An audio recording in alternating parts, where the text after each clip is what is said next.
Salut les spéculateurs. Alors cette semaine on a eu notre fameux effet Macron et on a pléthore d'opportunités, notamment en swing daily. Vous allez voir, je vais vous en présenter plein.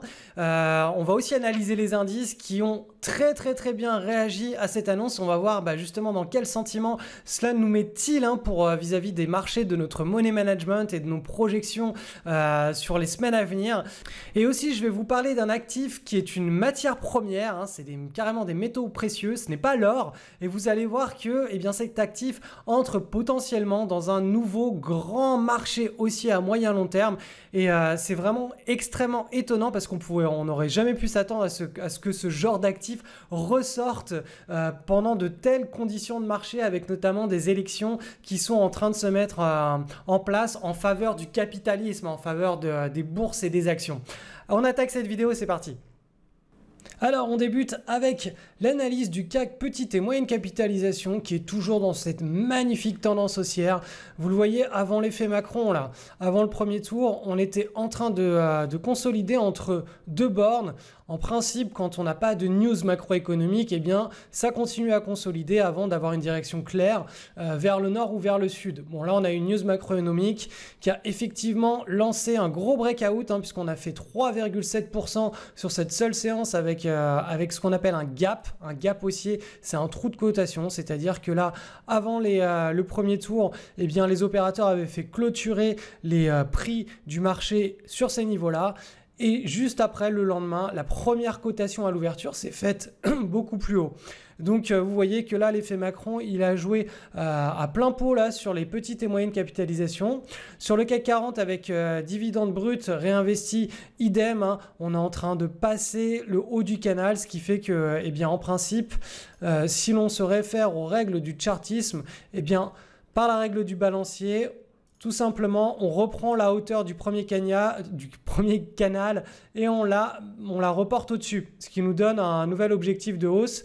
Donc ça, je ne vais pas le garder en attendant, tant qu'on ne saura pas si vraiment ce breakout va relancer une nouvelle tendance ou va simplement dessiner une nouvelle consolidation.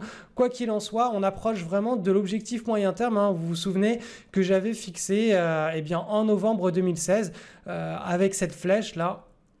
Et voilà, ici. Donc ça, c'était l'objectif moyen terme. On y arrive là. Vous voyez que vraiment, le chartisme, c'est un bon outil pour mesurer un petit peu le sentiment de marché, les objectifs, etc. On va maintenant passer sur le DAX, comme ça on en aura fini avec l'Europe. Le DAX, idem, a très bien réagi avec une cassure de ce pivot et aussi d'un plus haut historique, puisque vous voyez que là, on avait dessiné un plus haut historique en avril 2015. On a fait on a dessiné un gros marché en range, puis après on est reparti dans une dynamique haussière, et là on est en train de casser les plus hauts. Donc tout ça est vraiment très positif. En tout cas à court terme, l'effet Macron joue à plein pot sur le marché européen. Maintenant, on va aller voir rapidement ce qui se passe sur les marchés américains. On se rend compte que les marchés américains ont suivi, pour une fois, c'est les US qui ont suivi l'Europe. En général, c'est plutôt l'inverse, c'est l'Europe qui suit les US. Là, c'est les US. Regardez le SP500, il s'est affranchi de cette petite consolidation. Donc on repart vers le nord. Ainsi que alors que je le retrouve, le Nasdaq. Voilà, il est là notre Nasdaq, qui lui, forcément, le Nasdaq, c'est un indice qui est beaucoup plus volatile puisqu'il est constitué de petites valeurs et de moyennes valeurs qui sont beaucoup plus volatiles. C'est les technologies. Donc là, on peut d'ores et déjà enlever notre petite flèche baissière puisqu'on a eu notre breakout ici, ouvert sur gap. Et vous voyez que là, on a un beau range, et avec un beau breakout. Donc là, on est reparti dans une nouvelle dynamique haussière sur le Nasdaq. Voilà, les marchés notre sentiment de marché, il est positif. De toute façon, ça fait plusieurs mois qu'il n'a pas changé. Comme je vous l'avais dit, on était dans un marché haussier, on était simplement dans une phase de consolidation sur le marché US. Et sur le marché européen, idem, on était rentré dans une petite phase de consolidation sur les petites moyennes capitalisations, sur le DAX et le CAC 40. Là, on est reparti férocement dans la dynamique haussière. Alors j'en profite pour vous mettre en avant un événement un petit peu spécial qui se passe sur le platinium et le palladium. Donc c'est simplement un indice composé de ces deux matières premières qui sont des métaux considérés comme précieux. Donc regardez ce qu'il est en train de se passer là depuis hier. On a eu un gros breakout avec les volumes ici, tac. Donc ça c'est en journalier. Vous voyez que là, on a une énorme base, une large base comme ça, avec des fluctuations qui se resserrent de plus en plus. Donc, je vais vous les dessiner pour que ce soit bien clair. Comme ça, tac, tac. Et regardez là, la qualité de cette micro-base. Les fluctuations sont devenues toutes petites juste avant le breakout et ça, c'est vraiment ce que l'on recherche pour avoir la possibilité d'avoir des trades qui sont très rapidement neutralisés. Si en plus on a le breakout avec les volumes, vraiment voilà. Donc là, ce qu'il est en train de se passer, c'est simplement un retournement de marché sur ces deux matières premières. Donc vous voyez, marché baissier, large base. Et là, on enclenche potentiellement une nouvelle tendance haussière sur cet actif. Donc voilà, ça méritait vraiment le détour parce que au vu de la qualité de la pattern chartiste et du signal de hausse là, avec les volumes et le breakout, ça peut être vraiment quelque chose d'intéressant à suivre et peut-être qu'on aura sur nos screeners des actions issues de ce secteur qui du coup apparaîtront au cours des prochaines semaines. Et on passe maintenant aux actions, aux opportunités sur les actions. Alors vous vous en doutez, avec l'effet Macron, cette semaine il y a eu pas mal d'opportunités, notamment en swing trading daily. En hebdo, ça n'a pas été l'euphorie puisqu'on n'a pas eu le temps encore de bien consolider et de générer des nouvelles patterns de très bonne qualité. Par contre, en swing daily, vu qu'on est sur une unité de temps inférieure et qu'on identifie les patterns en daily sur l'unité de temps journalier, eh bien, il y avait, vu que c'est une unité de temps qui est plus réactive, il y avait des opportunités. Alors je peux franchement pas toutes vous les lister, je vais vous en lister un certain nombre, vous expliquer un petit peu d'un point de vue pédagogique ce qu'il est bien et ce qui est pas bien sur ces actions, de manière à ce que vous puissiez progresser, c'est-à-dire que chaque semaine, quand vous ressortez de cette vidéo, je veux que ça consolide vos acquis et que vous puissiez atteindre un niveau chaque semaine qui est supérieur. Et bien sûr, ces vidéos, elles sont faites pour vous encourager à être rigoureux et à mettre en place des routines dans votre approche du trading. Donc, alors, première action. SNG, coté sur le marché allemand. Alors déjà, ce que l'on peut voir, la première chose négative, c'est que cette action, elle était dans un marché baissier. Avec ce marché baissier, vous voyez, il y a eu quelques séances très très fortes qui sont responsables de toute la baisse du marché. Donc ça, en général, on n'aime pas trop. Par contre, c'est une action qui est très volatile. Quand elle part vers le haut, elle part fort. Ce qui, pour nous, est une caractéristique très bonne pour les actions que l'on trade, puisque quand on va trader un breakout, nous, ce qu'on veut, c'est que ça parte très fort dès le breakout, de manière à ce qu'on puisse avoir un trade gratuit, un trade qui est neutralisé sur le R1. Donc déjà, ça, c'est un bon signe et un mauvais signe. Le bon signe, c'est que c'est volatile. Le mauvais signe, c'est que quand ça part vers le sud, ça part un peu trop fort. Ensuite, on a une large base qu'on voit ici, qui dure plusieurs mois. Et ensuite, on a notre petite pattern. Et cette pattern, elle est franchement de très bonne qualité. Déjà, vous voyez que le pivot, il est bien respecté. Que là, on a la micro-base. Et qu'ensuite, là, on a le breakout sur volume. Vous voyez que là, les volumes, ils augmentent avant et pendant la cassure, pendant le breakout. Donc pour toutes ces raisons, cette petite opportunité daily est plutôt très très sympathique. Donc là, on est plus ou moins sur des niveaux encore intéressants. Vous voyez que là, autour de 8-17, ça peut être vraiment sympa. Et pour tous ceux qui savent pas comment placer leur stop, de manière générale, placez le stop sous le dernier creux de la micro-base. Et c'est d'ailleurs aussi pour cette raison que l'on aime bien avoir des micro-bases qui sont très tight, très serrées. Comme ça, on peut avoir un stop qui est relativement proche de son point d'entrée si on fait du trading en post-breakout. Post-breakout, c'est une fois que le breakout est validé, qu'on a analysé toute la pattern, le comportement général sur 2 années de l'action et qu'on voit que le breakout est de bonne qualité avec des bons volumes et que le pivot est de bonne qualité et qu'il a bien été cassé, qu'on met en place un plan de trading. Après, on peut rentrer aussi en pré-breakout, c'est-à-dire on met son ordre d'achat juste avant au cas où le pivot serait cassé. Alors ça, ce genre de stratégie, elles sont très bonnes, ça permet d'avoir un prix de revient amélioré. Cependant, il faut être d'autant plus qualitatif, il faut être extrêmement bon dans la reconnaissance des patterns. Et le trading en pré-breakout, il faut vraiment avoir une belle pattern avec une belle micro-base qui arrive pile poil à maturité, hein. C'est-à-dire juste avant le breakout, mais elle est complètement bien mature, bien développée. On sait que c'est une micro-base. Donc voilà, c'est vraiment deux petits détails qui font toute la différence pour avoir une sécurité maximale dans son swing trading. Ensuite, on va passer à une autre action qui s'appelle MUM. Alors ça, c'est déjà une action de Swing Trade Hebdo, hein, qui a été mise en avant d'ailleurs dans notre école, avec une entrée en position sur la pattern hebdo qui était ici. Donc c'est un trade qui est déjà gratuit, car on a déjà pris les bénéfices dessus et on surfe la tendance. Et pour ceux qui font un petit peu de swing daily, on est dans une situation de type tout simplement rocket, puisqu'on a une espèce de large base ici et on a la première petite consolidation. Regardez, les bandes de Bollinger sont bien resserrées, les fluctuations elles se mettent en place sur le plus haut, hein, de la tendance, hein. Vous voyez que là, cette tendance qui a été engagée, eh bien, on a consolidé sur les plus hauts. Ça signifie tout simplement que les vendeurs ne sont pas assez nombreux pour faire plonger le titre.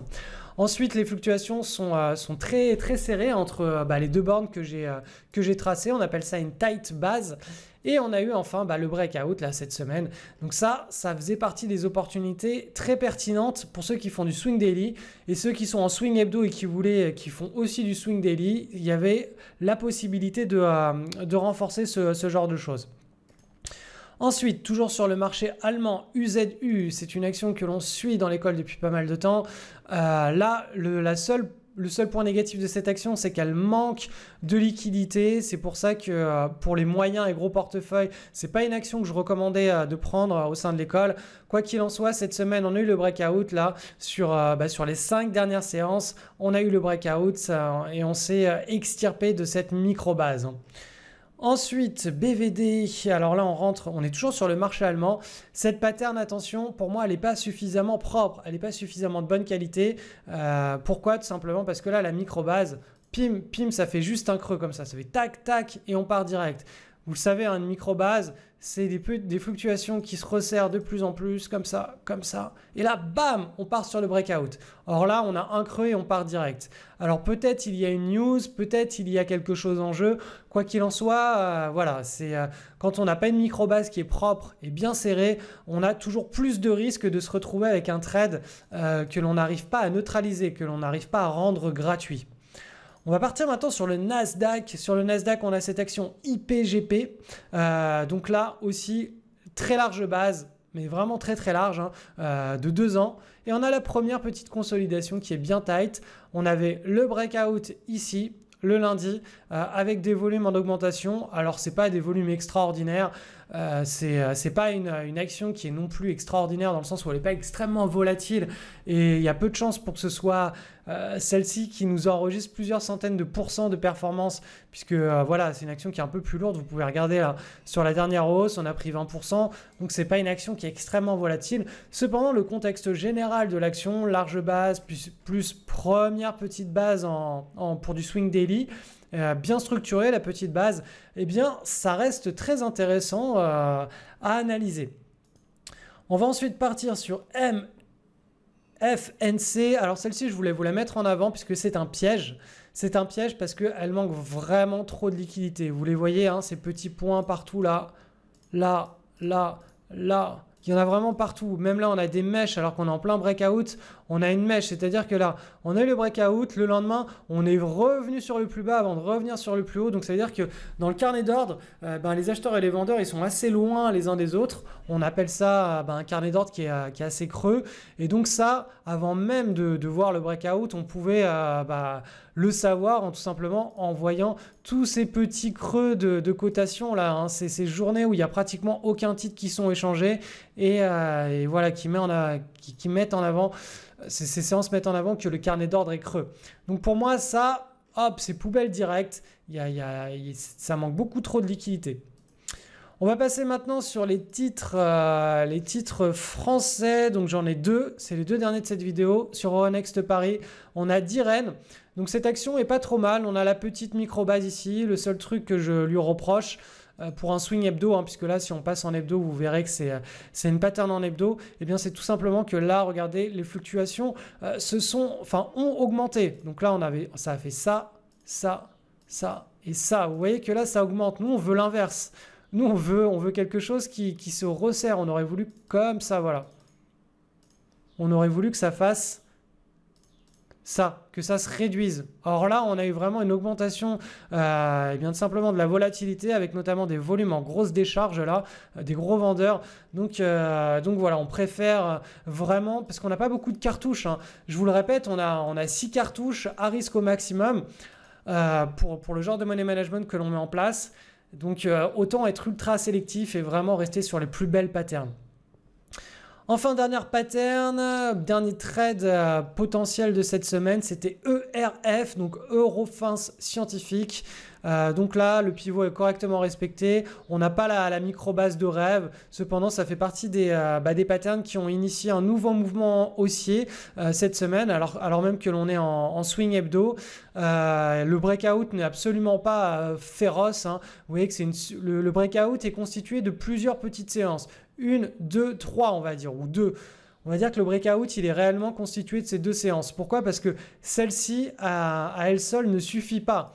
Là, vous voyez que si on prend juste cette petite séance, c'est pas très significatif. On ne peut pas se dire, waouh, quel breakout, quel engouement des acheteurs. Là, c'est vraiment le top départ. On ne peut pas se dire ça. Quand on voit ça, les volumes ne sont pas extraordinaires. On a simplement une petite séance là qui est ratatinée sur elle-même. On appelle ça une toupie. Hein.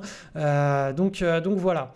Là, cette action, je pense qu'il y a mieux en termes de qualité de breakout. Cependant, voilà, elle faisait partie des patterns en hebdomadaire qui étaient pas trop mal. Pas trop mal. Et comme chaque semaine, je publie 2 vidéos que vous ne voyez pas passer, sauf si vous vous connectez au blog ou à la chaîne YouTube.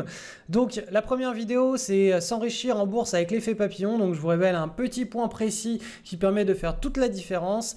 Et une deuxième vidéo, la bourse monte-t-elle vraiment à long terme? Donc là, je vais vous expliquer vraiment le mécanisme interne des indices boursiers, pourquoi certains montent, certains ne montent pas, et pourquoi une action, elle peut monter ou pas à long terme. On va vraiment disséquer et voir la différence entre ces différentes constructions et ces différents actifs financiers. Donc, dans le descriptif de cette vidéo que vous regardez, je vous ai mis le lien vers la vidéo sur l'effet papillon en bourse, hein, sur les rushs boursiers. Et si vous voulez voir la deuxième vidéo sur la bourse monte-t-elle vraiment à long terme, connectez-vous simplement sur le blog, sur la page d'accueil, vous la verrez, ou tout simplement sur la chaîne YouTube. Je vous souhaite un excellent visionnage, une bonne semaine et des belles plus-values sur les marchés. À bientôt!